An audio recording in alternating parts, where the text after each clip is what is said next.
중국 최대의 민간 부동산 개발업체인 헝다그룹의 파산 위기가 고조되면서 전 세계 증시가 요동치고 있습니다. 2008년 리먼 브라더스 파산으로 촉발된 금융위기가 재현되는 것은 아닌지 우려되고 있습니다. 헝다그룹은 중국에서 두 번째로 큰 부동산 개발 회사입니다. 중국 정부의 부동산 대출 규제로 심각한 자금난을 겪고 있는데요.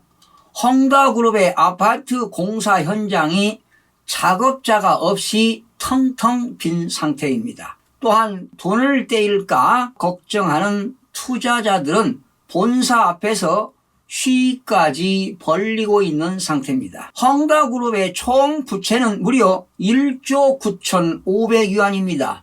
우리나라 돈으로 환산하면 무려 350조 원이 넘습니다. 만약에 중국 정부의 적극적인 개입이 이루어진다면 파장은 제한적일 것으로 전망이 되지만 정부의 지원이 없다면 크나큰 위기에 봉착할 것입니다. 우리는 연이었지만 미국에서는 지난 20일 미국 증시가 대폭락을 했습니다. 3천억 달러가 넘는 천문학적인 부채를 지닌 중국의 부동산 개발회사 헝다그룹의 파산 우려로 지난 5월 12일 이후 최대 하락세를 보였습니다. 홍콩 등 중국의 증시 폭락이 미국 등 국제 증시 급락을 선도했는데요. 이번 증시 폭락의 진원지인 헝다 주식은 10%나 폭락했고 항생 전체 지수 역시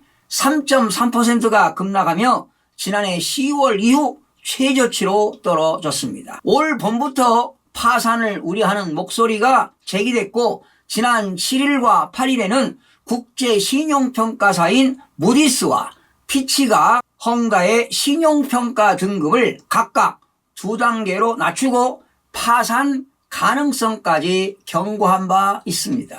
헝다는 이번 주 8천만 달러 이상에 달하는 이자 상환 만기를 맞는 등 파산의 최대 고비에 몰려 있습니다. 특히 이번 주에는 두 개 은행에서 빌린 돈에 이자를 상환해야 할 처지에 있습니다. 지금 중국 부동산 시장은 신규 주택가격이 올해 들어서 20%나 급락하는 등 급속히 지금 거품이 빠지기 시작했습니다. 그동안 중국 정부가 사회 기반 시설 건설과 부동산 분야의 경제 성장을 크게 의존해온 탓에 부동산 가격 폭등이 이어진 것은 사실입니다. 이렇게 지나친 부동산 가격 폭등이 서민들의 생존을 위협하고 빈부격차가 확대되자 시진핑 국가주석이 직접 나서서 경고를 쏟아내고 있습니다. 시진핑 주석은 최근 중국에서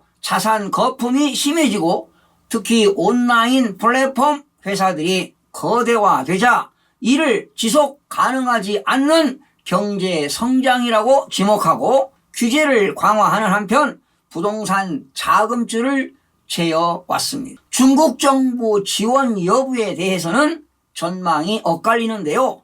뉴욕타임즈는 지난 수십 년간 부동산 의존 경제를 청산하려는 신호를 보내고 있는 중국 정부가 헝다를 위한 구제 금융 쪽으로 움직이지 있지 않다고 전하고 있습니다. 국내 증권가에서는 중국의 주도적인 개입을 기대하고 있는데요. 중국의 회사채 부도 규모는 매년 지금 최고치를 경신하고 있으나 여전히 정부가 승인하는 계획 부도 범주 내에 지금 머무르고 있는 상태입니다.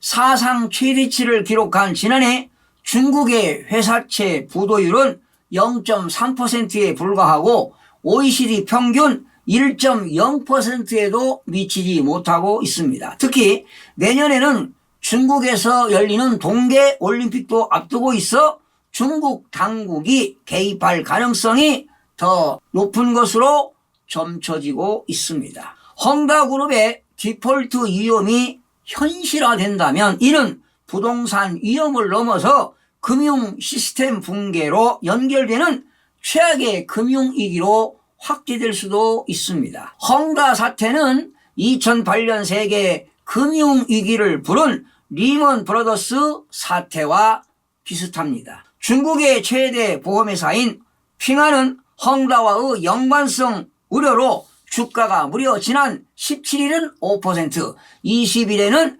8.4%가 폭락했습니다. 헝다그룹 파산으로 인한 중국 부동산 거품 붕괴와 금융시장 폭락은 팬데믹 사태 이후 풀린 돈에 의해 거품이 긴 자산 가격들의 조정으로 이어지는 뇌관이 될 수 있을 것으로 보이는데요.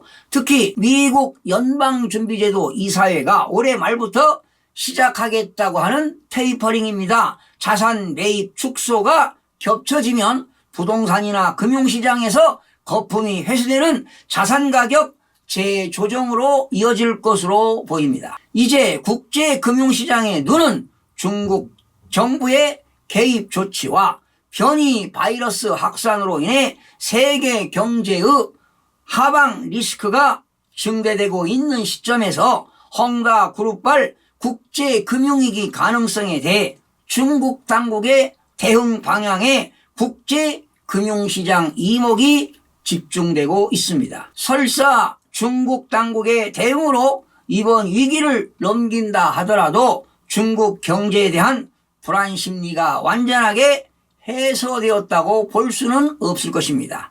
헝다 그룹의 유동성 위기는 중국 경제가 안고 있는 부채 리스크가 수면 위로 떠올랐습니다. 중국발 금융위기가 현실화될 것인지에 대한 불확실성은 여전하지만 중국 경제에 대한 리스크가 커지고 있다는 점에서 국내 금융시장으로 전염되지 않도록 금융시장의 리스크 관리 및 중국 자금의 급격한 유출에 대한 대책 마련이 시급한 것이 과제입니다. 이럴 때일수록 우리 개인 투자자들은 세계 경제 흐름 파악을 중요시하고 재테크 수단이 되는 부동산은 물론 주식과 달러, 금 시세를 확인해 볼 필요가 있습니다. 여러분들도 아시겠지만 일반적으로 주식 가격이 하락하게 되면 달러는 상승하게 되어 있고 달러가 상승하게 되면 금값은 떨어지게 되어 있습니다. 여러분들께서는 한 곳에 몰빵하지 말고 철저한 포트폴리오를 해 나가야 할 시기입니다. 시청해 주신 여러분 고맙습니다. 최선을 다하겠습니다. 마음이 드셨다면 구독, 좋아요 꼭 부탁드리겠습니다. 고맙습니다.